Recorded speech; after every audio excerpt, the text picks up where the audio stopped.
અંકલેશ્વર ખાતે વહેલી સવારે રિક્ષામાં કોલેજ જવા નીકળેલી યુવતી પર રિક્ષા ચાલકે દાનત બગાડી તેણીને એક સુમસાન સ્થળ પર લઈ જઈને તેના પર બળાત્કારનો પ્રયાસ કર્યો હતો।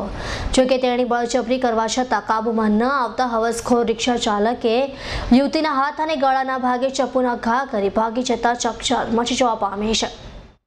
અંકલેશ્વર શંકર પાર્ક સોસાયટીમાં રહેતી 18 વર્ષીય યુવતી કોલેજના પહેલા વર્ષમાં અભ્યાસ કરે છે। તેણી દરરોજ તેની બહેનપણીઓ સાથે કોલેજ જતી હતી અને સોમવારે પણ તે દરરોજની જેમ રિક્ષામાં બેસીને કોલેજ જઈ રહી હતી। જોકે આજે તેની કોઈ પણ બહેનપણી સાથે ન હતી, જેની જાણ તેણે રિક્ષા ડ્રાઈવર સંજયને કરી હતી। જોકે આ વાત સાંભળતાની સાથે સંજયના મનમાં હવસનો કીડો સળવળતા તેણે યુવતીને પોતાની મામાની દીકરીને પણ લેવાની છે કહી તેણીને દીવા રોડ બાજુ લઈ ગયો હતો અને એક સુમસામ જગ્યા આવતા સંજયે તેણીનો હાથ પકડી એક ખેતરમાં લઈ જવાની કોશિશ કરી હતી। જોકે યુવતી તેના શરણે ન થતા સંજય તેણીના હાથ અને ગળાના ભાગે ચપ્પુના ઘા મારી ફરાર થઈ ગયો હતો। બનાવની જાણ યુવતીના પરિવારજનોને થતા તેઓએ ઘટના સ્થળ પર પહોંચી ગયા હતા અને તેણીને લોહીલુહાણ હાલતમાં ભરૂચ સિવિલ હોસ્પિટલ લઈ ગયા હતા।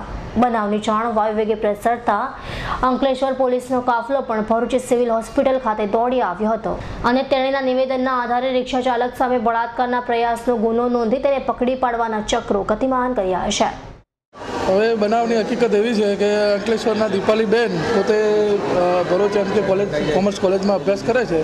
સવારે કોલેજ જવા નીકળેલા ત્યારે દરરોજ એમને સ્ટેશન સુધી જે રિક્ષાવાળો લેવા આવે છે, રિક્ષાવાળો આજે એમને રહેવા આવેલો અને સાથે જે બહેનપણીઓ જાય છે સંજોગો કારણ નહોતા આવેલા ન હતા, એટલે આ દીપાલીબેન એકલા હતા।